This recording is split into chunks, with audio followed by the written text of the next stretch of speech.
ഇനി നമുക്ക് fraction management എന്താണെന്ന് നോക്കാം.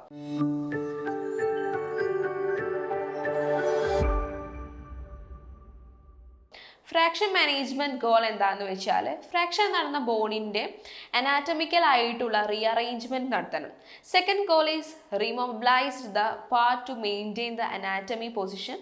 നെക്സ്റ്റ് കോംപ്ലിക്കേഷൻസ് ഒന്നുമില്ലാത്ത പ്രീവിയസ് നോർമൽ അനാറ്റമിയിലേക്ക് തിരിച്ചു കൊണ്ടുവരണം. So there are goals of the fractional management. ഇതിനായി നമ്മൾ ചെയ്യുന്ന ചില പ്രൊസീജിയേഴ്സ് ഉണ്ട്. ഫ്രാക്ഷൻ റിഡക്ഷൻ, അതായത് ഫ്രാക്ചേർഡ് ആയ ബോൺസിൻ്റെ റീഅറേഞ്ച്മെൻറ്റിന് പറയുന്നതാണ് ഫ്രാക്ഷൻ റിഡക്ഷൻ എന്ന് പറഞ്ഞത്. അതിനായിട്ട് ചില കാര്യങ്ങൾ നമ്മൾ ഉപയോഗിക്കാറുണ്ട്. ഫസ്റ്റ് ഈസ് മാനിപ്പുലേഷൻ, അതായത് നമ്മൾ എന്തെങ്കിലും ഡിവൈസസ് യൂസ് ചെയ്യുന്നതിനെയാണ്.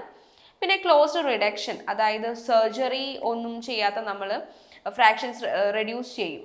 പിന്നെ സ്കിൻ ട്രാക്ഷൻ, അതായത് ഓപ്പറേഷൻ ചെയ്യുന്നതിന് മുമ്പ് നമ്മൾ ഇടുന്നതാണ് സ്കിൻ ട്രാക്ഷൻ. ഇത് ഷോർട്ട് ടേം പീരീഡിൽ നമ്മൾ ഇടുന്ന ഒരു ടൈപ്പ് ഓഫ് ട്രാൻസിഷനാണ്. ഇനി നമ്മൾ ഇടുന്നത് മറ്റൊരു ട്രാൻസിഷനാണ്, എന്താണ്, സ്കെൽ ട്രാൻഷൻ. ഇത് നമ്മൾ സ്കിൻ ട്രാക്ഷൻ ശേഷമാണ് ഇടുന്നത്, ഒരു ലോങ് പീരീഡിലേക്കാണ് ഇടുന്നത്. Next is fracture immobilisation.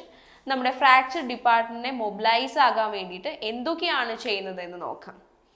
Casting and splitting, പിന്നെ വെയിറ്റ് കൊടുത്ത് നമുക്ക് ഫ്രാക്ചേർഡ് പാർട്സിനെ ഇമ്മൊബിലൈസ് ആകാം. പിന്നെ എക്സ്റ്റേണൽ ഫിക്സേഷൻ, അതായത് എക്സ്റ്റേണൽ ആയിട്ട് പിൻസ് മെറ്റാലിക് ഡിവൈസ് വെക്കുന്നതിനെയാണ്.